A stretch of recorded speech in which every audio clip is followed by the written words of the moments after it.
Well, greetings, everyone. Thank you very much for joining us today. Thank you and welcome to CANTO Conversation, to today's CANTO's Conversation and PERC Alumni Refresher. My name is Araceli Castaneda, and I am Director of Leadership Studies at the Public Utility Research Center at the University of Florida. Today, I have the privilege of being the person who will be interviewing our two great speakers and very knowledgeable presenters who will be sharing their thoughts and their expertise on this very hot topic of getting people connected to broadband. I have the pleasure of introducing our first speaker this morning, who is Mr. David Cox. Mr. Cox is the chairman of CANTO, and he is the head of regulatory affairs for cable and wireless in the Caribbean. Our second speaker this morning is Dr. Mark Jamieson, who is the director and CANTO professor of the Public Utility Research Center and also of the Digital Markets Initiative at the University of Florida. For today's session, I have a set of questions that I would like to ask our interviewees today. And we'd love to hear about these questions about their broadband experiences in the Caribbean and in the US respectively for about 35 minutes or so. Right after that, we would love to hear what your questions may be for the speakers this morning. So if you would please use the chat feature and post your questions on the chat feature, that would be excellent. Also, please make a note as you post your questions on whether your question is directed to either Mr. Cox or Dr. Jamieson, as you know, we're hoping to have either one of them or both of them to answer your question. And please, I am asked to remind you as well that to please stay all the way until the very end, because we have a very nice surprise for you. Our host today, CANTO, will offer you the opportunity to win a $100 voucher to Amazon. So please do stay until the end of this session for that. Without further ado, I'd like to go ahead and interview our speakers. We're all very excited about starting. So if this is okay and Chairman Cox is ready, I'd love to ask him the first question that I have ready for him, and that is, sure. All right. How would you, Mr. Cox, describe the status of broadband in your region, including the financial states of the service providers? Well, first of all, let me just say thanks to you very much, Araceli, for doing this interview, and for and to Dr. Jamieson as well. We're incredibly proud of our collaboration with PERC, and we think conversations like this are just incredibly important. I want to start answering your question just by taking a very quick second just to reflect on why broadband is so important, right? We know that broadband is important because it helps people get access to information. It helps people get access to education. It helps businesses to be more efficient. It helps countries to provide services to their citizens more efficiently. It can be extremely important for public health and public safety. And frankly, broadband is always, in my view, coming from a developing part of the world, it's really about one of the strongest, most important tools that we have as societies for fighting poverty. And I always think whenever we're talking about broadband, it's important to kind of keep that in mind, that broadband is, one of the most important ways in which countries in the Caribbean and Latin America, for example, are one of the most important things they can use in order to, for example, have achieved their Millennium Development Goals and et cetera, et cetera. So I just wanted to put that on the table. But just to get back to your question, I think the Caribbean in particular demonstrates, we've done some very, very, very, very well in some areas where broadband is concerned. And then in other areas, we still have a long ways to go. In particular for mobile broadband, we have, over 100% penetration rates in many of the English-speaking Caribbean countries, and that's also true of some Latin American Caribbean countries as well. We have, that's an incredibly impressive number, over 100% penetration rates. And we have fairly high penetration rates for smartphones, which means that people are they're on a broadband connection, and they're using those broadband connections to do a range of things, to help them with their businesses, for agriculture, all sorts of things. But on the fixed side, we are showing a sort of a mixed a report card. I would say we have a strong C+. We still have, in some cases, low rates of penetration in a number of countries where we need to increase those rates of penetration. We have still too many communities which need access to broadband. And there are a range of factors and a range of considerations that are impacting those numbers. So we need to do better there. And I think that's an important thing for us to think about, because of course, fixed broadband presents so many more opportunities and is so much more affordable, at least in this part of the world, than mobile broadband. And then with respect to the states of the operators, the financial states of the operators, the truth is there's this perception in the region among a number of different stakeholders that operators did very well financially during the pandemic, and that just isn't true. Most operators have taken significant financial hits as a result of the pandemic, and have seen huge drops in their revenues. And the worry about that is not so much about whether these companies are making money, etc. But my worry as chairman of CANTO is really about the future investment in networks, and that's why that's an important thing to think about, because if those companies are taking that hit, then clearly it means they have less money available to them to expand the networks that we need so much. So thank you very much. I'm sorry I went on a little bit, but I just wanted to give that context, I think, for us, why it's important.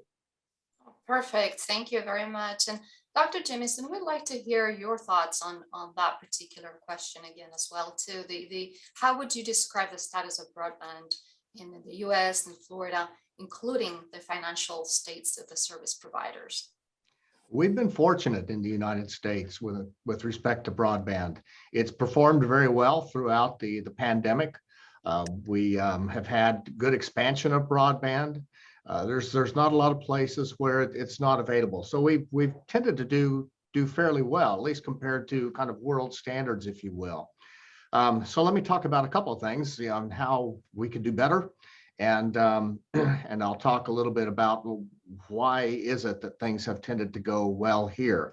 Because we do have spots in the US, very rural areas, where it's pretty tough to get broadband. So let me take Florida, for example, because PERC has been helping the state of Florida develop its strategic plan for broadband. The state, we've done a lot of research, we've done a lot of background work on that. The state, by the end of June, is going to have its own strategic plan that will talk about how it is going to know where broadband is and is not, and how it's going to make it available where it's not, and how it's going to upgrade it where it is what we call underserved. It's just the broadband is there, but it's not up to the standards that a community really can and should expect. So if you look at the state of Florida, we have close to 90% of the households say they have broadband.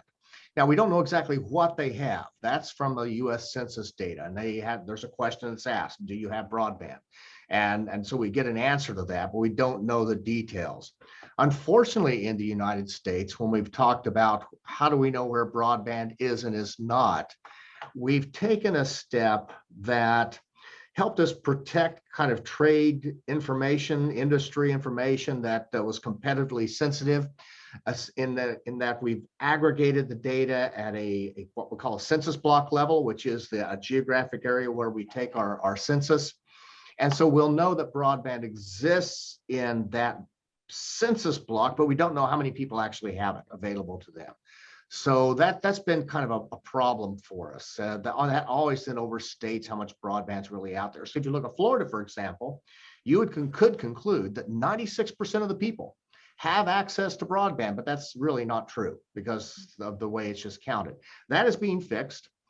There was money appropriated to the Federal Communications Commission last year, I think it was, maybe the year before, to actually identify house by house, business by business, where broadband is and is not. And that data is supposed to become available sometime this fall. So we hope that then we'll know really, really well where things are. Let me talk about how or why it is, at least I believe, that our broadband has performed reasonably well, especially during the pandemic. This was actually part of a research project that a colleague and I did, trying to compare US and Europe primarily during the pandemic. Found out that the data speeds performed much better in the US, availability of broadband was much better in the US, and the primary differences tended to be the amount of regulation that was put on it. That in Europe, people have tended to take more of a heavy hand in controlling what broadband is like, and that has limited the investments that have been made. So there's studies by a friend of mine, George Ford. There's another one out of Georgetown University, and then our own work with my colleague. And that was the consistent finding everywhere in that. So that kind of making sure in a space where you want something to expand, that you let it do so. The way I talk with people about it is suppose that you limited the amount of money a lawyer could make. Do you think that might decrease the number of people getting law degrees? Certainly it would. And so that happens with broadband as well. So anyway, so we've done fairly well. What we're trying to do now is step into how do we get broadband where it is not? How do we get it expanded where it needs to expand? And that's been subject to some legislation. I can talk more about that later, but that's kind of where we are. We're doing pretty well. We're going to do better. At least that's our hope and anticipation. And part of it has been the kind of light-handed regulation that we've had for broadband. So since you touch on the expansion of broadband, I'd like to go ahead and ask you my next question, which is what seems to be helping? What seems to help expand broadband deployment? Yeah, it's a normal business decision that broadband goes where people can get a return on the money that they put into it. That's always the case. It's just like the example I gave, the analogy I gave of people getting law degrees. If you cut back on the amount of return for lawyers, you get fewer lawyers. Cut back on return of physicians, you get fewer physicians. You cut back on the return on broadband, you get less broadband. And that's one of my concerns right now in the US, because we do have people that are saying, if we want more broadband, maybe we should lower the prices. That's probably going to go the opposite direction.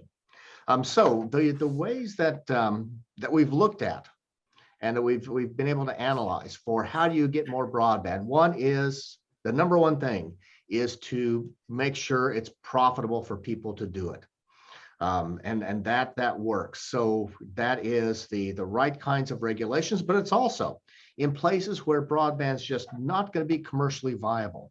Try to get some directed subsidies into that area. And this is where we are right now.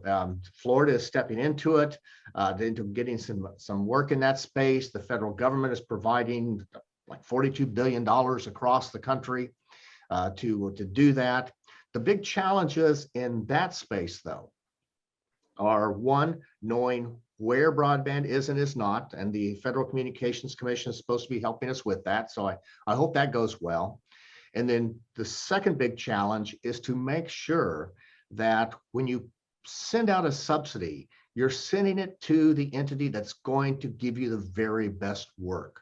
And we have struggled with that in the United States. We've done that about as poorly as anyone can do. So, I give us high grades for how our broadband has performed. I give us very low grades on how we've subsidized it. We've done that really poorly. So we're trying to, in Florida, we're talking about it. There's other states working on it as well. How do we make sure that subsidy money goes to the most effective providers? And that's done by making them compete, just like in a regular marketplace. You try to turn that subsidy into a marketplace. And then lastly, you hold people accountable for what they do. So if someone receives a subsidy to put in broadband, you have to make sure they actually do it. In this country, we have a long history of providing subsidies for broadband, subsidies for telecommunications, that we never follow up and make sure that the work actually gets done and make sure the customers actually benefit. And that is one of our big challenges right now with the new systems we're putting in place, is to make sure that everyone is held accountable for doing what they say that they're going to do. Thank you very much. And Mr. Cox, Chairman Cox, what seems to be helping expand broadband deployment in your region? Many of the same things that Marcus just talked about. Having the right balance of regulation is critically important. You adopt a too invasive approach to infrastructure, and what happens is you discourage the operator from spending more money. You adopt too heavy-handed approach to the issue of pricing, and invariably the operator sees that as a limit or a constraint on their rate of return or their ability to recoup their investment, and as a result they're less enthusiastic or less inclined to spend as much money as they would before. Subsidies really work. Subsidies are incredibly helpful and incredibly important in helping both countries and operators meet the need where people have it. So I've mentioned this before, but something that I'm very proud of is that a couple of years ago I worked with Cable & Wireless. We worked with the national regulator in the island of Dominica to identify a project where universal service funds could be applied to subsidize the expansion of the network in an area of Dominica where there was no fixed broadband. And that was a competitive process, and that process was eventually won by a particular operator, and the operator which happened to be Cable & Wireless. But we were able to then invest in expanding the network in an area of Dominica, in an area of the island that it never had a broadband before. And now there are a few thousand households which have access to broadband that they didn't have before. And that's an incredibly important, I think, an incredibly important example of what works, and a very good precedent for the rest of the region. There are other areas and other pockets across the Caribbean, from Jamaica right down to Guyana, where there are communities with very, very low, numbers of households, very, very, small populations, and the cost of, expanding networks to meet those rural communities is just too prohibitive. It just doesn't make sense for an operator to expand their network into a rural community in Belize or Guyana, where there are just a few households and maybe one school. But there are schools there. There are young children there who need access to education. And it's incredibly important from a government point of view to get the networks into those areas. So how do you do that? So universal service is a critically important leg, a pillar on which you can build fairer access to broadband and help connect people. And then also, I think having, in addition to the right regulatory policy and right policy on things like universal service, I think it's also very important to have a very pro-investment, pro-capital sort of policy for investment in your countries. If something is important to you, if there's an industry or an area of economic activity which is important to you for a whole host of reasons, economic, social, and otherwise, it's important to have the right policies around that industry in order to attract investment in that area.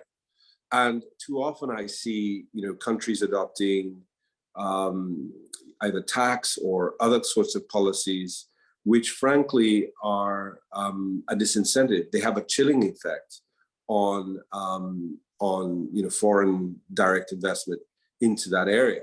So I would say those three things: the right macroeconomic policy is important.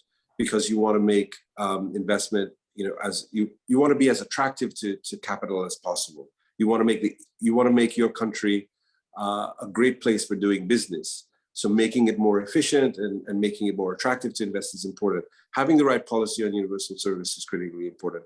And then having the right approach to regulation. The bottom line is more regulation regulation is important. As a former regulator, it's critically important. And I don't want to minimize the role that regulators play. I just want to make it clear that it's not about more regulation, which I think is the knee-jerk reaction of too many agencies sometimes. It's about smarter regulation. And of course, just in closing, the point that Mark made about keeping people accountable, I'm absolutely right. If you're going to provide subsidies to an operator of any kind to, expand a network to reach, a rural community, you've got to make sure that there are very, very clear thresholds, very, very clear standards, and very clear milestones that operator has to meet. And I completely agree with that. It's hard, but if it's important, we need to do it. And the benefits of taking that sort of action, I think, are worth it. If I could underscore some of the things that David was talking about, I've used the Caribbean and Latin America as well as the example of for a lot of things in this space, how things should be done. When I want to shame my fellow countrymen here in the United States, I say, look, if you look at how we've tried to expand telephone service and expand broadband, we're locked in, we've been until this past few years, locked into a model that was developed back in the 1930s and 40s, didn't work then, but we stuck with it anyway. The world leaders were Chile and Peru. They showed us how to have competition for that, for benchmarking. Where is broadband needed? Exactly what is needed? There's several countries in the Caribbean have done really well with that. And I just think it's really impressive that people look, it's really important that people look at what some of the countries in the Caribbean have done and learn from that. There's really, really good examples there. One of the things to also keep in mind, PERC did a webinar 2 or 3 weeks ago with Patrick Masambu from Uganda. He was the head regulator in Uganda. Now he's with the satellite organization in Washington, D.C. at the United Nations. And they're doing some good work with low Earth orbit satellites. It can be a solution in some niche situations, maybe not yet ready for prime time everywhere, but they're working towards that as well. So we want people to keep in mind that there's several different types of technology solutions that might be appropriate for situations where our fiber optics and our traditional wireless systems might just not work. There are a few spots like that in Florida, not very many, but there are a few, and probably a few in other countries as well. Thank you both very much. Since the topic of universal service has been brought up already, I did have another question in that space. So I was wondering if either one of you would like to add to this question. So what role should government universal service policies play in expanding access to broadband in your markets? Either one of you, please. You want me to go first, Mark? Yeah, go ahead, David. It's so important to get a universal service right. You have to remember that on its own, sort of taking any other considerations away, universal service funds and universal service fees are just another tax on the industry, right? It's another level of taxation, another fee that gets put on operators, and operators are having to pay that out of their revenues. But we agree as democratic societies that that's an important principle, because we recognize that these goods are important public goods, and we need to make sure that as many people who want them have access to telephony and now the internet as want them. So we have this contract, and the contract is we will take this revenue from operators, which they could, use themselves for their own benefit, and we will pool it together and we will make it available to support the expansion of telecoms and broadband networks in places where it just wouldn't be economically feasible. The problem is it creates all sorts of issues for how you manage those funds. It creates all sorts of problems for what do you actually do with those funds when you have them, and then if you aren't using them for their intended purpose, then how do you what is the justification for continuing to have them paid? So in the region, in the Caribbean, we have a bit of a mixed bag on universal service. Unfortunately, in some countries, there's been a very, very good and active program to use universal service in very, very constructive ways that have been extremely beneficial to their countries. St. Vincent and the Grenadines, for example, has a very strong tradition and has done very, very well with using universal service to provide, access to communities throughout St. Vincent and the Grenadines. And it's been very, very successful. And by and large, funds that have been devoted to universal service have been used for that. Not all of them, but have been used for that purpose.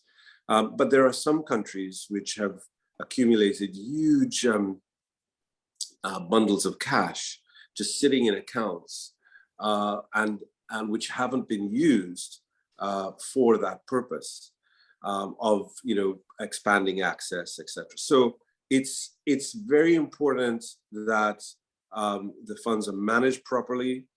It's very important that operators there's real transparency over how that those funds are being managed, and that there's some accountability, frankly, on both the operator side, but also on the regulatory or public policy side, that when those funds are being collected, they are being put to the right use. And unfortunately, we have too many instances in the region of universal service funds not being put to the best use. So I hope that we can change that, but it is a concern for operators in the region at the moment. So if I could add from some other experiences, one of the interesting lessons for me goes clear back to the 1990s when we were first opening the internet to commercial use. And the Clinton administration, Bill Clinton was president at the time, did a tremendous job of cheerleading that effort. They put on events all over the country where they'd bring in college students, businesses. I spoke at one of those back in that day, and we just talked about what are the possibilities of things that could go on here. That focused people's attention on two things. One is to understand that the telephone world was legacy. That's going away. We're now moving into this broadband internet world, and that creates a lot of possibilities for people. So having that kind of focused attention on here's what the future can look like, and here are the opportunities, I think can be really helpful. David is exactly right, talking about the challenge of profitability and getting the funds out there. If there are funds available to make sure that broadband is commercially viable, boy, they really ought to be used, because that's what they're for. I'm not sure what else they'd be sitting for. There's something we're doing different in Florida that I think is worth people watching, because I'm really not sure how it's going to work at the end of the day. Florida's taken an approach of emphasizing local efforts. According to our statutes in Florida, every county in the state is supposed to form what's called a local technology planning team. And every one of those, it's made up of local leaders, schools, political leaders, businesses, etc. And they are to play a leadership role in figuring out what broadband is needed in the area and how it will be deployed in that area. Now, that can be a really good thing, because nobody knows that local community as well as people who live there. I think that's very positive. These are the people who know that there is not broadband going down that road, and there is already broadband going down that road. So this road over here, so we don't want to spend money putting in a second fiber optic. That's just going to be wasteful for us. they will know that. And somebody sitting in our state capital or somebody sitting in our national capital isn't going to know those things. But the big challenge with that is that these are people who already have full-time jobs. And for them to try and become broadband experts, it's just asking a much heavier lift than they can really do. So it's going to be that coordination of the people at the state level, working with the people at the local level, that is going to be a big challenge. Everybody knows that, and they're sorting through how they're going to do it. But it's worth learning about because it can provide combine the best of both worlds, or it could be a huge mess. That's all going to depend upon how it eventually works.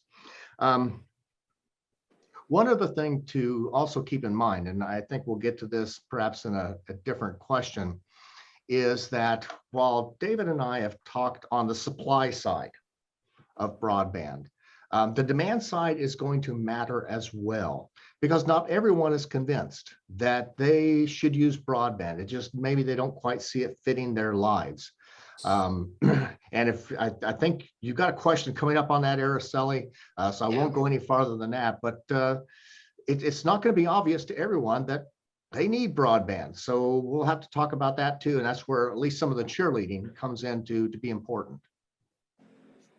Well, thank you very much indeed. I do have a question about that on the demand. And there appear to be many instances where low-income households don't buy broadband. So what is holding them back, and what should policymakers, companies, and regulators do about this? So I can start on that. Yeah, I'll start on this one. Because this is something that has surprised us in the United States. And it goes clear back to the telephone days. Were low-income households that would not buy telephone service. And we always thought, when I was a regulator, well, just the price is too high. But at one point, we actually did some research. Once I got to here at PERC, we did some research on that and found out that for a lot of the low-income households, they did not want a phone in their house. You could give it to them and they would say no. And it was because it did not fit the way that they live. Now, I don't know how low-income households live in other parts of the world, but here, they tend to move a lot. And so having a wired service just didn't quite work for them. Also, they told us they have a lot of people coming in and out of their houses all the time. And they didn't want, in that case, a phone, then maybe now a broadband, to be something that made it hard to manage what was going on in their homes. So they didn't want that either. So once wireless services became available, they were all excited about that. They could control that. That was personal. They could take it with them wherever they go, and they very easily controlled other people's access to it. So that mattered a lot. But we are finding still today, and experiments that have been done, that low-income households, if you offer them broadband for free, will still tell you no, we don't want it. And we don't know much about why that is true. So we've tried to launch some research. We haven't been successful yet, but I hope we do, to spend some time with these low-income communities, because some of the people have broadband, some don't. Let's have them talk. Let's listen to them talk and figure out, is it a product design problem? We're just not offering broadband the right ways. Is it a marketing problem? We're just not explaining things well enough. Maybe they're not sharing the right kinds of information, or maybe broadband really isn't right for some people, and for being in their home. And if it's not, who am I to tell them they're wrong and they must have it? So I think we also need to be respectful of people's purchasing decisions, but we want to make sure that it's something that they are choosing and not that we're imposing by just not designing our products well enough.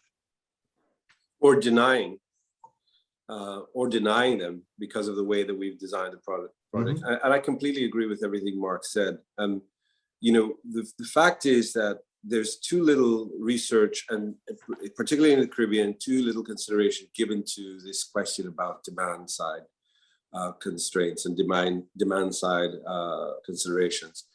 That we know that, frankly, there are communities throughout the Caribbean and in Latin America simply don't see the value of having a broadband connection or having, an internet connection. We can tell, for example, all of those operators in the region that are mobile operators can tell you that despite the fact that, we have LTE in the vast majority of our markets, there are still customers who won't migrate off of their 2G phones onto a 3G or 4G phone. They're just simply not interested, and there's nothing you can do. As Mark pointed out, we can give them a 4G phone, a low-cost 4G phone, or literally give it away, and they'll say they're just not interested. They don't trust the internet. They don't have a credit card. They have no interest in making purchases of online. They don't. There are no government services that they can access using the internet, and so they don't see the value of having a mobile broadband connection, or indeed broadband at their home. And they'll be very frank with you that they just simply not interested. They see it as an additional cost that they just that doesn't provide any value to their lives. And it is easy to make the mistake from a policy point of view that the problem is always that there isn't sufficient availability of networks. In Jamaica, for example, the cable and wireless network there, for example, passes several 100,000 homes. And so, there are more households where the network reaches than there are people who want connections. Now, obviously, there are a range of factors that explain why people don't get onto the network. Some of it is the fact that, the way the products are designed, obviously, are just not appealing enough. So it is an issue of affordability. There's no doubt about that. And so some people simply, at the price that the service is being made available, will simply not want to purchase or get a broadband connection. But there are some people who would not want to get the broadband connection, no matter what the price was, no matter how low it was, because again, they just don't see the value of that. So I think there are a few things that governments need to think about when they're thinking about broadband policy. And when we're having the discussion, it's important to think about, what are the demand considerations that we need to take into account. We need to have some understanding of what are the reasons that people don't want broadband. And we need to make a distinction between those people who don't get connections because it's too expensive and those people who just simply don't see the economic value.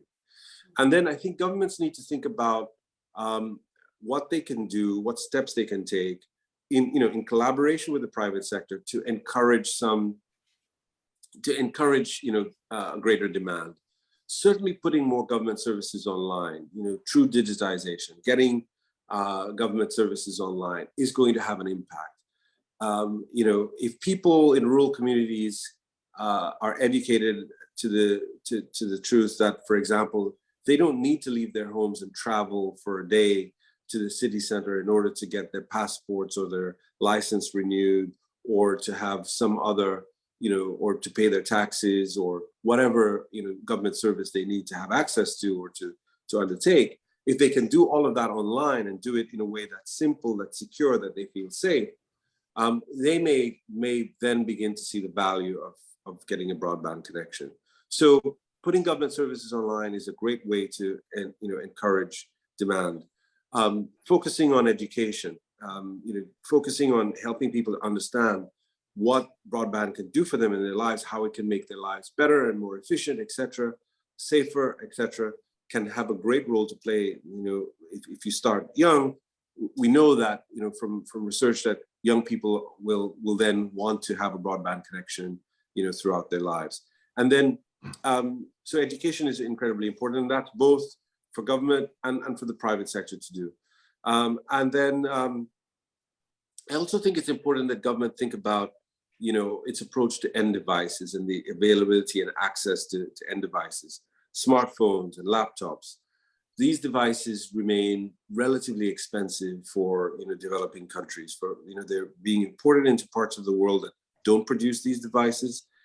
These are technologies that are changing at an incredibly rapid pace. You're talking about devices that frankly becoming obsolete, as soon as they leave the store. So the high prices of the high prices of these devices can often be a disincentive to people or a discouragement to people for getting connected. So having the right policy on end devices to make them as affordable as possible can also spur and really influence people's interest in getting online and getting connected.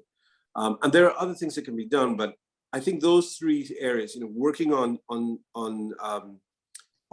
demand is really important. Then on the affordability side, I just want to say quickly, operators are, and particularly this has become more urgent since the pandemic, operators are now thinking harder and longer about how they can redesign their product offerings to address this issue of affordability. And I think every operator is in that mode at the moment. There are opportunities for operators to partner with government to come up with programs that are targeted to identify households that are vulnerable, that are in need, that have an interest, and then finding the price at which it then becomes something that people can say, okay, at that price, I'm willing to get this. And again, government has a huge role to play in a number of respects. And that one is in identifying, helping operators, or by creating an objective criteria that operators can then use to understand which households need this. And then also subsidies, using subsidies and universal service funds to target affordability programs is also a great way to get people connected. Excellent. If I could add to that, Araceli, Sure. I know now I'm getting into people's questions time, so I'll try to be brief. What David was talking about the government becoming an example user and therefore helping drive demand for broadband is something that we worked on here in Florida. When Jeb Bush was governor, we took that step and it seemed to work pretty well. And that was really important. Then there's also business model issues. This is, I'm starting to step out a little bit into thinking about the future, that's as David was as well. One of the things we learned from Facebook is that it was willing and able to invest in broadband in some developing countries in order to get more Facebook customers. And so if we think about it in those terms, then maybe some of our broadband providers, if they were able to kind of back into some of those valuable services that the customers want, that helps pay for the broadband as well. That starts violating net neutrality and a lot of other regulations. But if we were serious about getting people broadband, maybe we ought to rethink some of the positions that we hold on those what we call vertical integration type issues. And then even looking a little bit farther down the road, what we're seeing as well is some of the value online, even for the low income, and maybe especially for the low income, is in the space of being able to use cryptocurrencies. David talked about, some of the poor don't have credit cards. Yeah, they're unbanked, but they can do transactions with some of the cryptocurrencies. And we've seen that be attractive for low income people. That makes broadband more valuable to them. There's been an example that's been talked about a lot from the Philippines. It's a game that's online on broadband where you play the game and the game provider actually pays you to play because they get some economic advantage out of that. And there are people, that's how they earn their incomes. That gives them money to spend on other things. And that's because then that makes broadband valuable for them. It makes it essential for them to be able to earn income in that way. So as we think into the future and start looking at doing more in this kind of metaverse space and some of these distributed computing spaces, broadband starts becoming really valuable, and there's some alternative business solutions that make good financial sense, both to the operators and the consumers. So thank you both for answering all these questions so far. I do have an additional question, but I'd love to see if you all in the audience have any questions for our speakers this morning. If so, please go ahead and post them on the chat feature. and we'd love to listen to your thoughts, to your concerns. Let us know what's in your mind, what you'd like to hear about, and let us know as well who should we be asking this question of, if it would be of Chairman Cox or Dr. Jameson. In the meantime, while I wait for your questions to arrive, I am going to go ahead and ask this one question that I do have for you both. Either one can start. Maybe Chairman Cox would like to go first, which has to do with governments that we've been mentioning. Many governments are indeed experiencing budget problems. So how should they think about where to raise money and where to stimulate economic growth?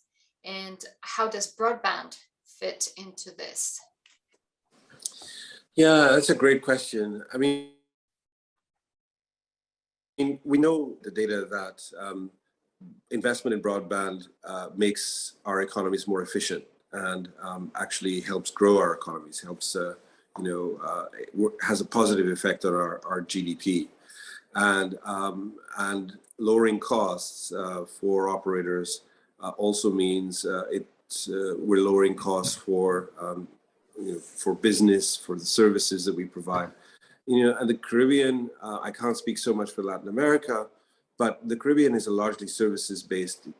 are largely services-based economies. Significant chunks of our gross domestic product, of our revenues, are based from services. And so the lower that we can get telecoms costs and costs for broadband, the more efficient all of these economies become. So it's incredibly important for governments right now, who are all hurting after the pandemic. I mean, every single government in the Caribbean and in Latin America has taken, I think the American expression is a shellacking from the pandemic. Everyone has seen, significant clawbacks in revenues. In some cases, it's double-digit, regressions in revenues, etc. And so, declines in revenues. So the temptation right now for governments everywhere is to do everything they can to get those revenues back. And the temptation will be to tax, what they regard as so-called productive sectors, or sectors that have done well.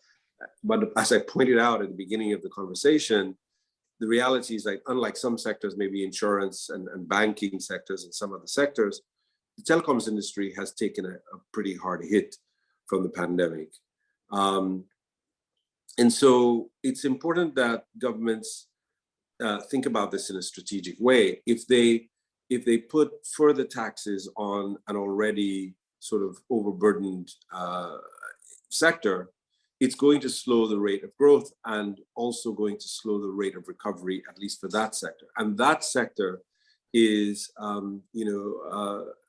if you forgive the expression, it's a lubricant for so many other sectors in the wider economy. So I think it's if governments were asking me, what should they do, I would say, first, do no harm. Approach it like a doctor, right? First, do no harm. Take no measures or no steps that are likely to raise the costs of the small business enterprise, which would have to pay a higher. If a telecoms operator has to raise their prices for any of their services, that's going to affect your small business enterprise. That's going to affect the hairdresser. That's going to affect the small grocery. That's going to affect the small gas station. So do nothing that's going to have that effect, because it will slow your rate of your recovery generally. And then I think just more broadly, the operators are responding to. I don't want to give the impression that this has to be all about government. The fact is that operators have and are doing more and the pandemic has made this very urgent, to recognize the pain that customers are in. And a lot of them have done quite a lot to keep people connected when they people just didn't have any capacity to pay. And obviously, since the pandemic, the urgency that I think was maybe not there before about trying to get more people online, has just exploded. So operators are doing a range of things, and including lowering prices in a number of respects, just to get as many people connected as possible and to keep people connected. And I think that dynamism, how do I put it?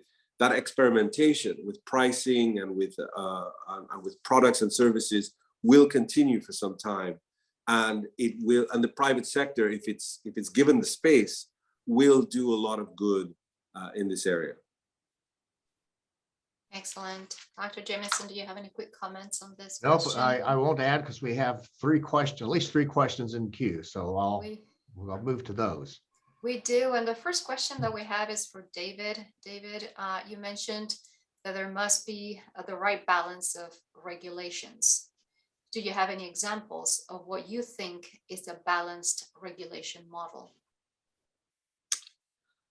Well, I think there are quite a few examples in the region of the right approach to regulation. I think the OUR in Jamaica has done a superb job of finding the right balance between doing what's right for the customers, trying to make sure that customers get the best quality of service possible, without being overly prescriptive about how the market should operate. That doesn't mean that it's perfect there, but I think that overall they have the right approach. There are some elements though where things could always improve. The cost of spectrum in the region, Jamaica is one area where the cost of spectrum is incredibly prohibitive. And the higher the cost of spectrum, obviously that's going to mean higher prices for consumers. So that's something where I think regulators do need to think about. There are some regulators in the region that have taken the view that a more invasive approach to regulating infrastructure is the best way to do two things: one, to promote competition, and two, to improve quality of service.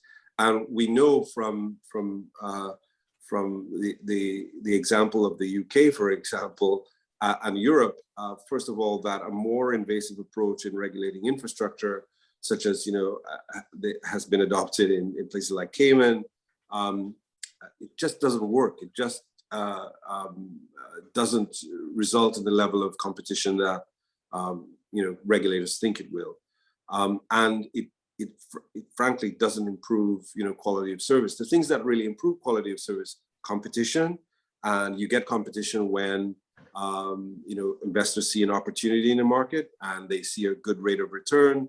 They go in and they cause everyone else to respond and to improve how they do things.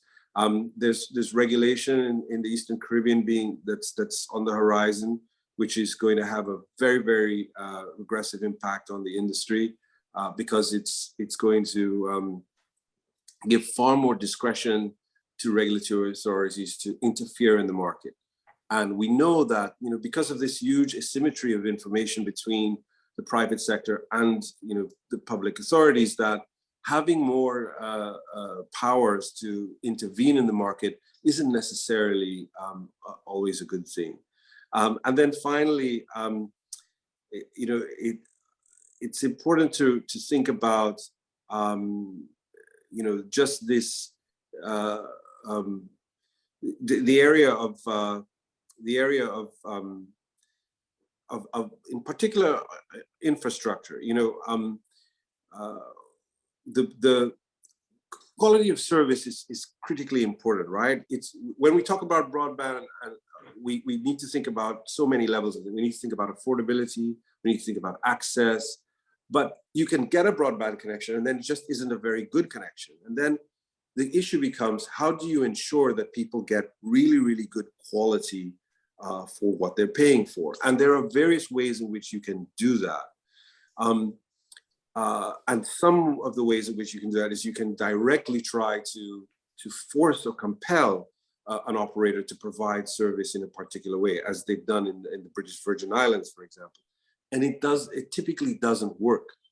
So getting the right balance of setting some standards that people have to meet, that operators have to meet and report on, can be a better way of achieving that objective. Competition is a great way of achieving that objective.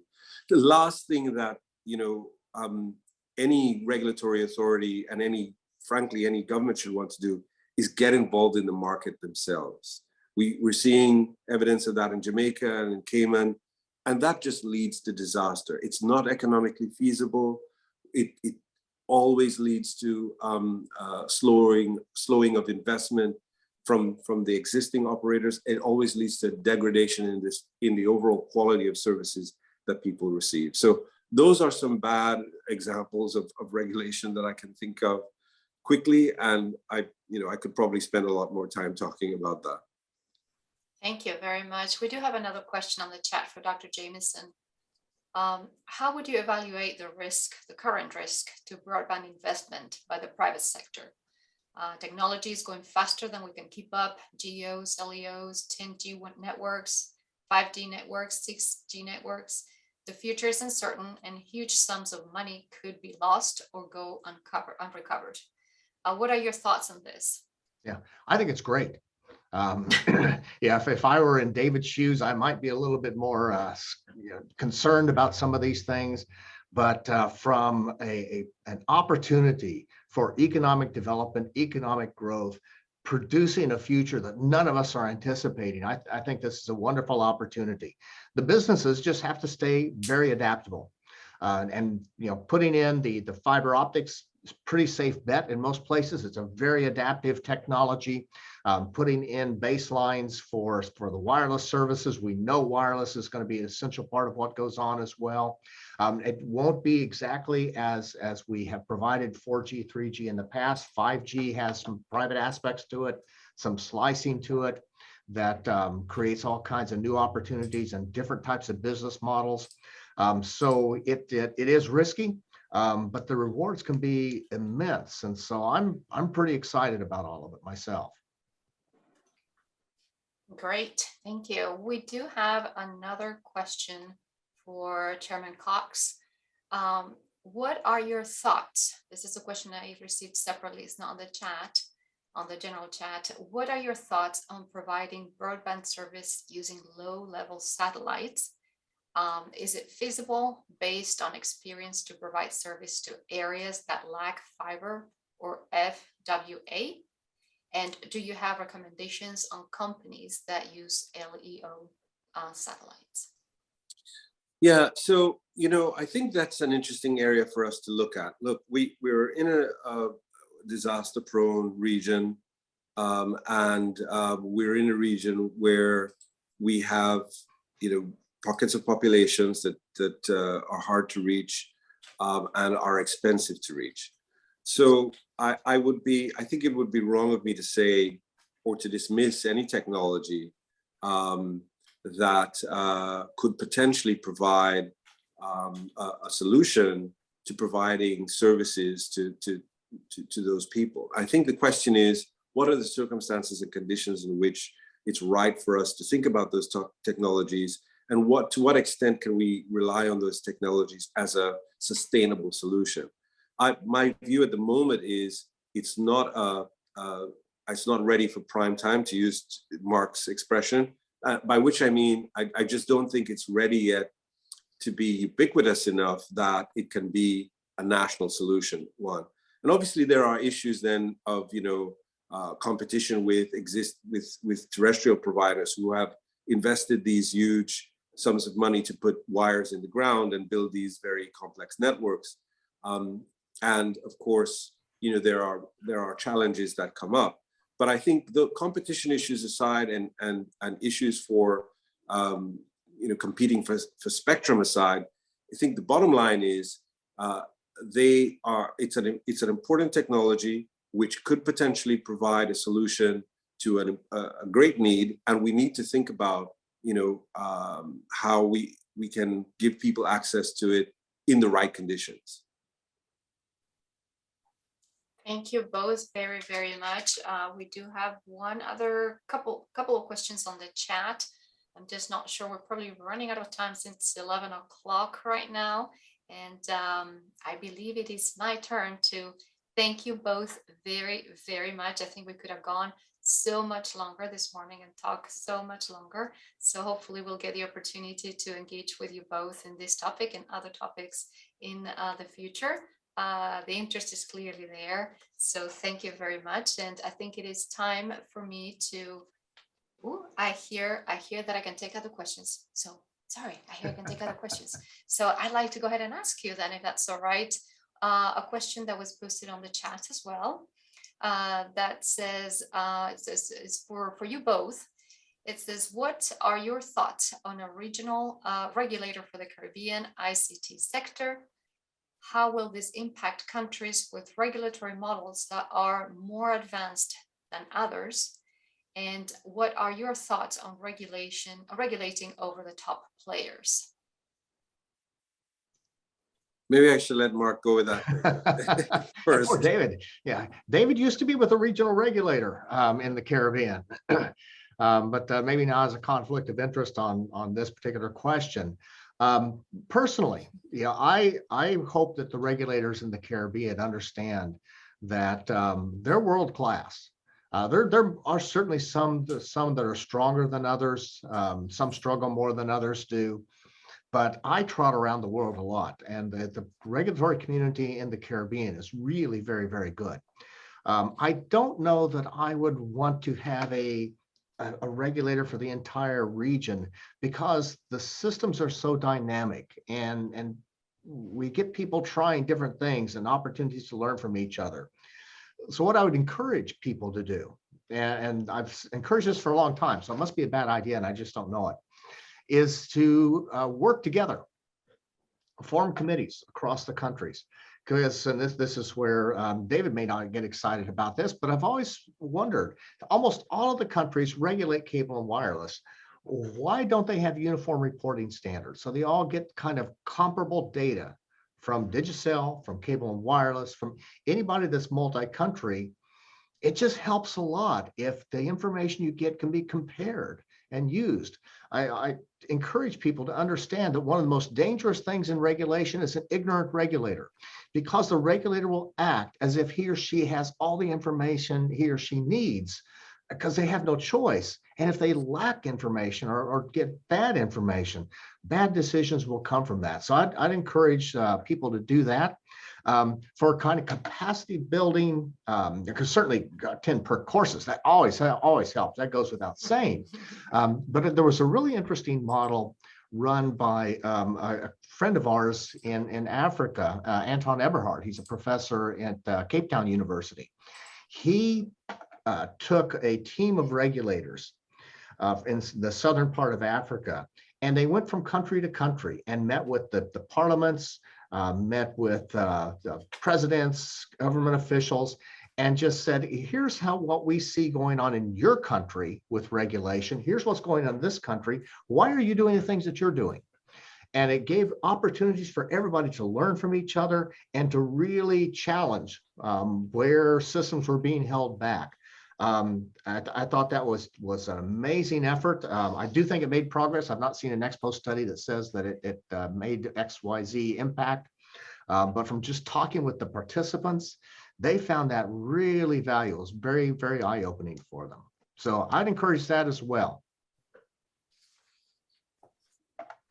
Thank you very much. Any comments, Chairman Cox?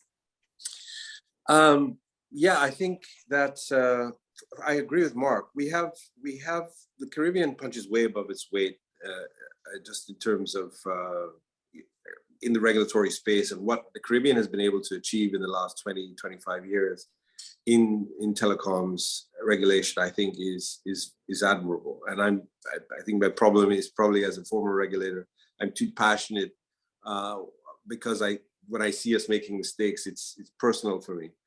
But by and large, if you think about where we came from, which was almost complete monopoly in 99% of the states, to where we are today, you can't help but but acknowledge just the impressive work that regulators all across the region have done and are continuing to do. And the fact is they're faced with some very, very difficult challenges at the moment because technology is just changing so quickly. So they're playing catch up, they're struggling to catch up, but we have the resilience and the intellectual depth, I think, in the region to manage it. It's just in the interim, some mistakes will get made. And I think the best we can do is just continue to collaborate, just continue to talk. The conversations like these are helpful. And then on the OTTs, I'll just close by saying that we need to have a separate session on this, which I hope Mark will attend. But it remains a challenge for all operators, how technology is changing and how over-the-top operators are impacting business. And I think that they're here to stay. We have to partner with them, and customers want access to them. And by and large, it's good that customers have access to them. We just need to make sure that in circumstances where it's appropriate, the playing field is level. Perfect. I do have permission to do one more question, I'm told. And that is a question for Dr. Jamieson. Do you see a consolidation in the broadband space, akin to Amazon, Google, Meta? Okay. No, I don't. And it's because the geographic boundaries of the markets are just different. When you're basically a software business, which is what Google and Meta are, you can cross country boundaries as long as the laws let you. It's very easy to do. In fact, it's hard to not cross country boundaries. When you're building something physical, that becomes really hard. When you have to have radio spectrum, that becomes really hard. So the economics are just going to be different. What I would like to see is as our technologies for broadband advance, especially as what we're seeing in 5G, where we're able to specialize services with the slicing that can go on, and other things probably as well. I'm an economist, not an engineer. I think that's an opportunity for the broadband providers to become more than a broadband provider and really do some amazing things for their countries by tapping into the expertise up the food chain, if you will, and make sure that the services that are out there are customized for a particular country. These kind of big tech companies that we're seeing now as giants, their days are probably numbered because of the way technologies are changing now. And this becomes then an opportunity for our broadband providers to become part of that future more easily than they've been able to in the past. Well, thank you both very, very much again. I just wanted to just take a second to remind you all that CANTO has some upcoming programs that we hope you will be attending. And I know that there will be some additional information on that coming your way. One of them is the next CANTO conversation that will be a Caribbean ICT Vision 2030. Think Global, Act Regional, Serve Local with Dr. Anvid Ramlakan. And also, of course, CANTO's 37th Annual Conference and Trade Exhibition that will be held in Miami from July 17th to the 20th this year. So coming up. And I have one final thing to say, so please don't go away because I want to turn things over to Cheyenne for the $100 voucher so that we get to know who the lucky winner is. Thank you all very, very much. Thank you. Thank you for having me. Really good speaking with you, Mark. And thank you, Araceli, for doing such a great job. Oh, Pleasure.